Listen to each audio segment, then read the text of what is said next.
This is Oppo A78 5G, and today I would like to demonstrate that you can download and install the Opera browser on it. So first, make sure that your smartphone is connected to Wi-Fi, then launch the Google Play Store, sign into your Google account if you haven't already, then at the search bar type in Opera. Once the needed app is found, you can start the installation either directly from the search results, or you can also open the app dedicated page and tap at the install button over there.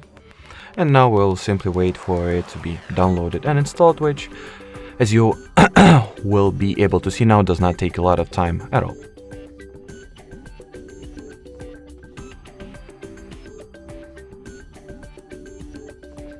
Now you gotta launch the Opera app, and while opening it for the first time, it is required that you undergo a very simple yet necessary setup procedure. So in here, tap at the continue button, then decide whether you are interested in enabling the app notifications from Opera, or you can skip this step. The same applies for the setting Opera as your default browser app.